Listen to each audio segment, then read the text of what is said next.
director of an engineering company is interviewing an applicant for a job. First, you have some time to look at questions 1 to 6.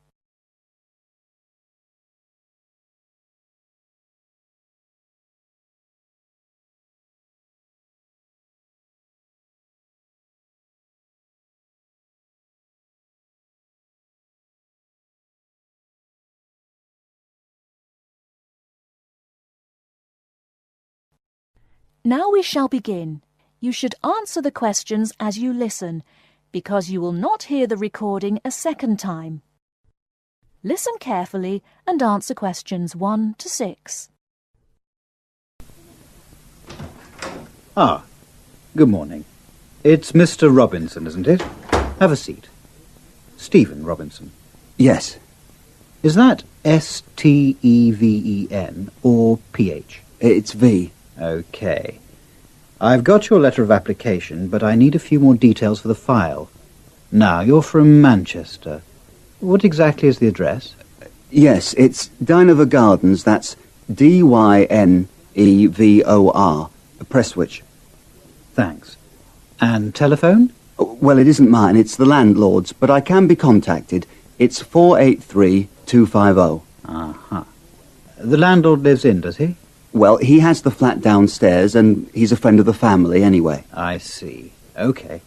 According to your letter, I imagine you were born in, let me see, 1960? 61. Right.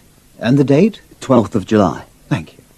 And I believe you're married. No, I'm getting married, but not for a few months. Oh, sorry. Well, I mean, congratulations. Is it going to be in Manchester? Well, no, actually. My fiancée's from Wales, so we're getting married in her home village, near Bangor. Oh, how nice. Now, as you know, when you apply for a post with Williams Engineering, we need to find out a few things about both your academic background and more recent work experience, the latter being especially important in respect of this rather specialised position in the area of water management. First of all, A-levels. Yes, I've got 3. Geography, maths and physics. Geography, maths and physics. OK. Before you hear the rest of the conversation, you have some time to look at questions 7 to 10.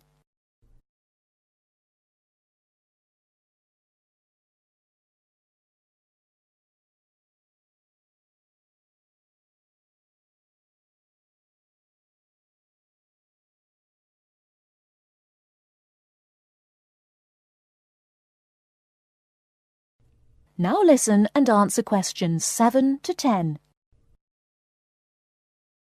And what about your degree? I went to Sheffield University and got an engineering degree, with water management as my specialisation. Uh-huh.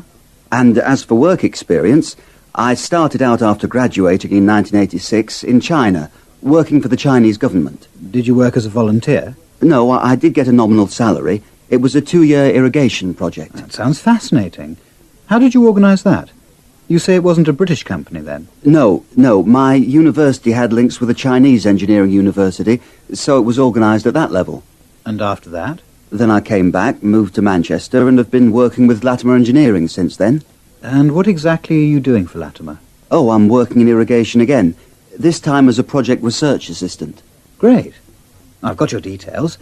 Now let's move on to a more general discussion about what we're looking for.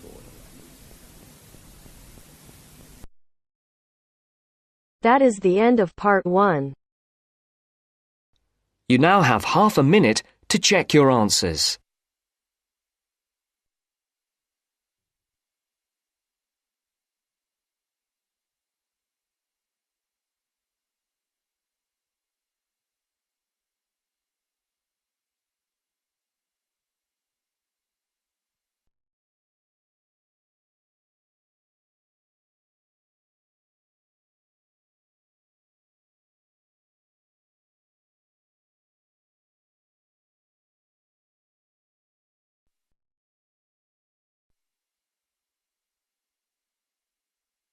Now turns to part 2. Part 2. First, you have some time to look at questions 11 to 15.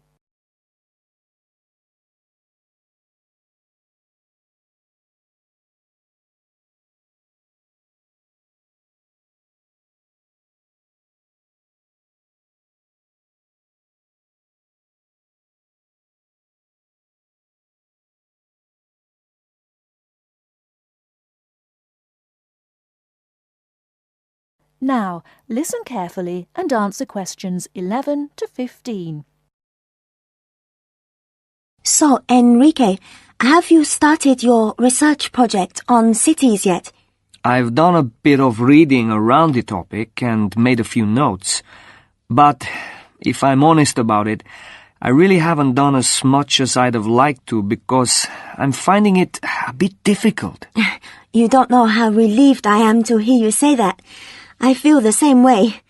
I think the key is to be able to make valid research questions. You're probably right about that. Didn't we have some lectures on how to write research questions? I think it was towards the beginning of the term. Yes, we did. I've got my notes somewhere in this file. I tell you what, why don't we look at the notes together and then try and come up with some research questions? At least that would be a good starting point. Give us some sense of where we're going with this. Brilliant idea. Let's get started. Okay. From what I remember, a good research question is all about knowing from the outset what it is you're trying to find out. Yes. And now that I'm looking at my notes again, I see I've written here that it's to do with understanding and evaluation. So, understanding a particular issue and evaluating any problems around it.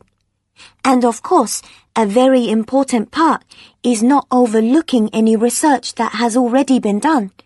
Past research is just as important as what is being done now. It's a bit, I suppose, like looking at the research that's already been done and seeing if it agrees or disagrees with your own ideas. Sure, I hear what you're saying. But to do that properly, you have to have a clear idea in your head what your own research question is. And by that, I mean specific areas you want to focus on. Let's face it, there's so much information out there, and we can't possibly include it all in 2,000 words. Don't remind me. The thought of writing 2,000 words at the moment seems like a huge mountain to climb. I know, but let's try to make a start. I think we're meant to be identifying what makes a successful city, and also try to explain why there has been such a steady population movement of people from rural to urban areas. But I'm a bit confused because I don't think this is meant to be the main focus of our research. Perhaps that's why the lecturer said we need to write questions, and that must be our starting point. Okay, well, what we're investigating is more than simply what elements make a city successful, but we're also trying to offer possible explanations. So, we have two questions. Why do people want to move to cities? And why do people choose to live in them?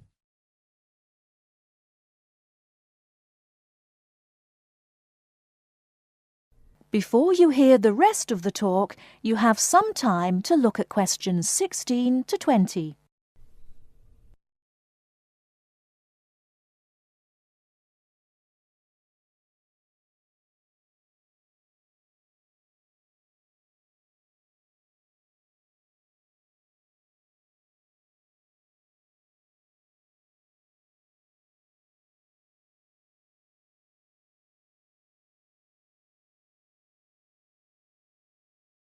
Now listen and answer questions 16 to 20. Okay then. I think the first issue concerning successful cities must be the economy. People move to cities for better job prospects, and successful cities are cities that have thriving economies. That's true enough. It does mean that cities can offer good job opportunities, which seems to me to suggest that a city will only be successful if it attracts the right kind of people to work there. What kind of person are you talking about? Well, I suppose I'm referring to the skilled labor force. You know, the idea that up-and-coming young people will move to cities, settle there, maybe buy property, and so that city will get the most talented creative minds. But If a city doesn't offer this, then obviously it will lose out, as university leavers will choose elsewhere. You could be right there. But I also think that when cities encourage businesses to develop, then you obviously have money pouring into the city, which can raise the general standard of living. So we've definitely got a question worth investigating. But apart from the economic factor, I think another point worth mentioning is the environment. Sure, we can research areas like the quality of the air, how clean it is, and then there's traffic. Is there too much traffic?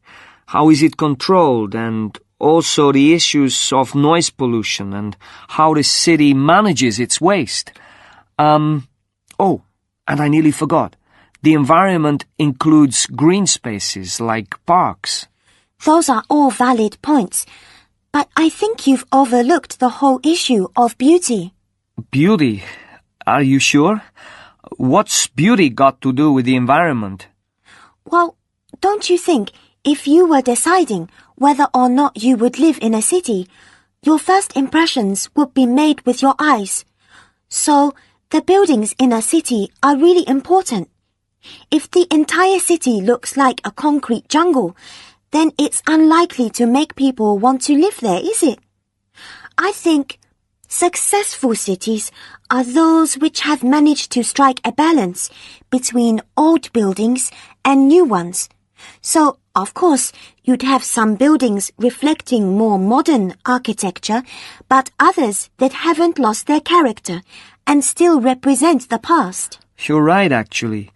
I've often thought that buildings tell a story. I mean, you can tell the history of a place by looking at the buildings. I know exactly what you mean. And let's not forget that the environment includes cultural aspects. So, for example, what's the cultural life like? For me, a successful city will be attractive because it will have lots to offer, like a good nightlife and a wide variety of places to visit in the day, like museums and galleries, places like that. True, true. My own view is that some cities have an energy about them that exciting to be in. And other cities are the opposite. Well, we've covered so much ground here. But I think there's one final aspect we should research. What's that then? The social aspect. Because, let's face it, cities are made up of people. They are. And surely a successful city would be one where there is a sense of community, a place where people would feel safe and want to raise families in. This topic is limitless. That is the end of part 2. You now have half a minute to check your answers.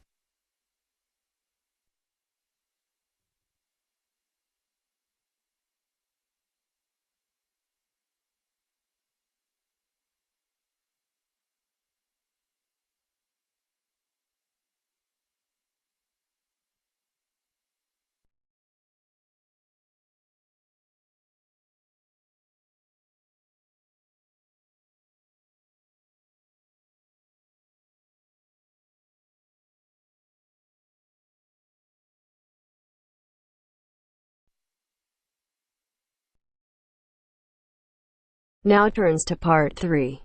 Part 3. You will hear two students discussing a project they have to do as part of a literature course on great books. First, you have some time to look at questions 21 to 25.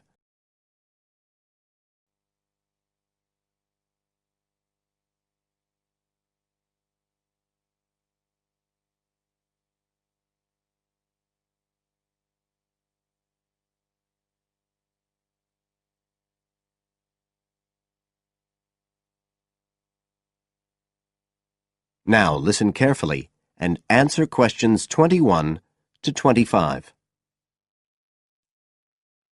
Hi, Joey. How are you doing?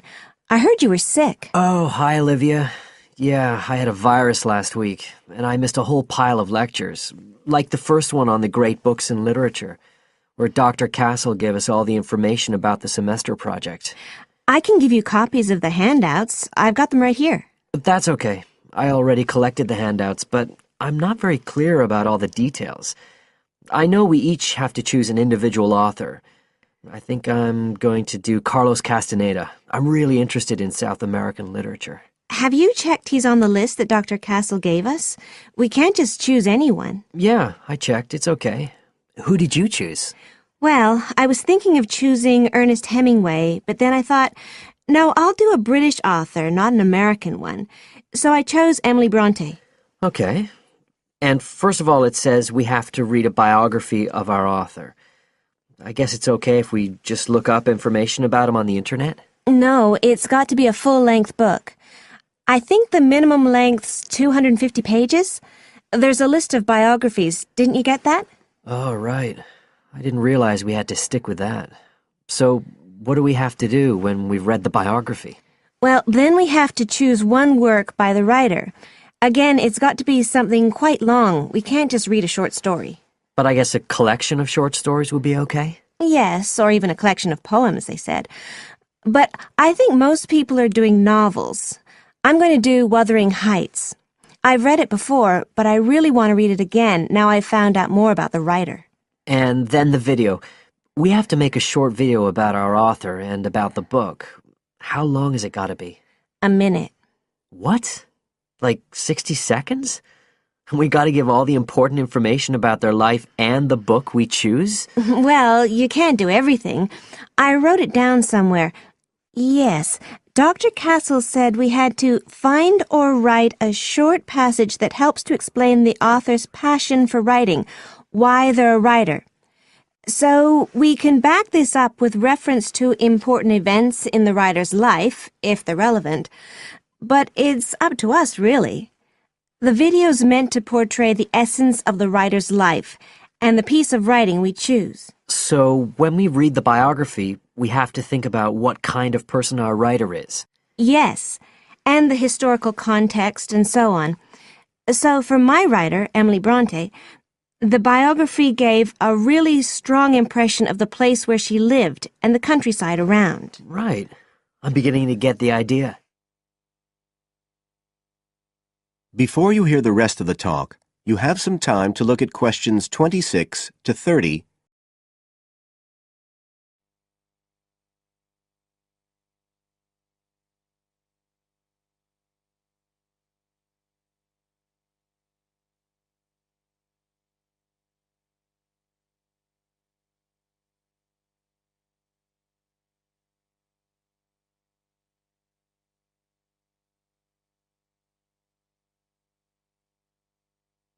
Now listen and answer questions 26 to 30. Can I check the other requirements with you? Sure.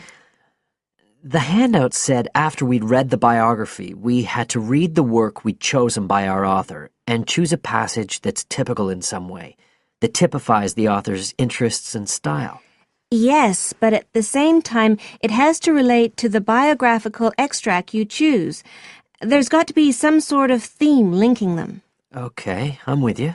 And then you have to think about the video. So are we meant to dramatize the scene we choose? I guess we could, but there's not a lot of time for that. I think it's more how we can use things like sound effects to create the atmosphere, the feeling we want. And presumably visuals as well? Yeah, of course. I mean, I suppose that's the whole point of making a video. But whatever we use has to be historically in keeping with the author. We can use things like digital image processing to do it all. So we can use any computer software we want? Sure. And it's important that we use a range, not just one software program. That's actually one of the things we're assessed on. Okay. Oh, and something else that's apparently really important is to keep track of the materials we use and to acknowledge them. Including stuff we download off the internet, presumably? Yeah, so our video has to list all the material used with details of the source in a bibliography at the end. Okay.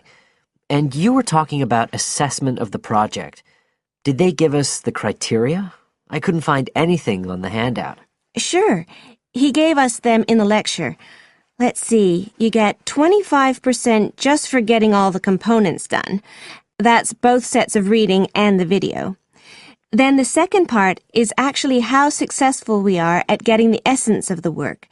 They call that content, and that counts for 50%. Then the last 25% is on the video itself, the artistic and technical side. Great. Well, that sounds a lot of work, but a whole lot better than just handing in a paper. Thanks a lot, Olivia. You're welcome. That is the end of part 3. You now have half a minute to check your answers.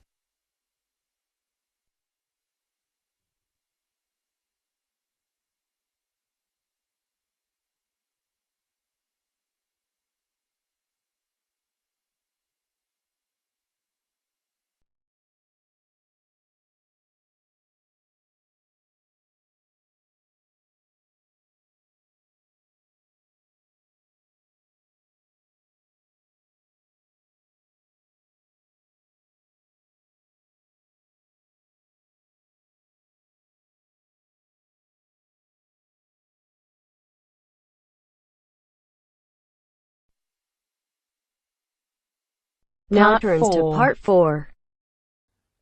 You will hear part of a lecture about the school calendar. Listen carefully and answer questions 31 to 40. First, you have some time to look at questions 31 to 40.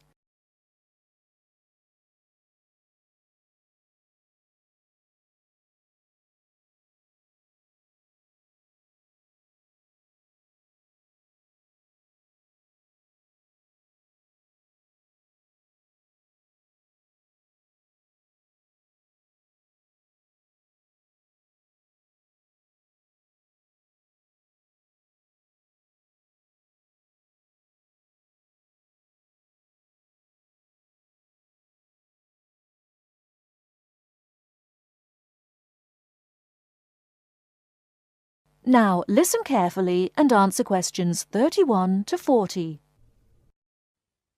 So, having seen that the six-term system has passed the test of cost-effectiveness, we can move on to the educational aspects of this arrangement.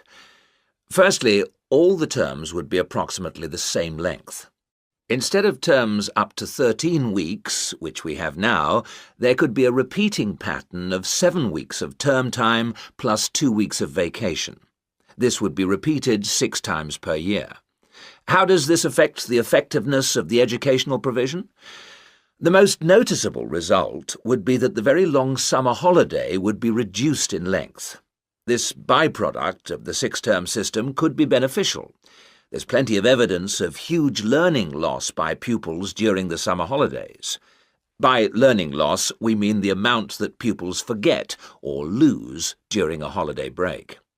Ashley carried out a number of analyses which showed this conclusively.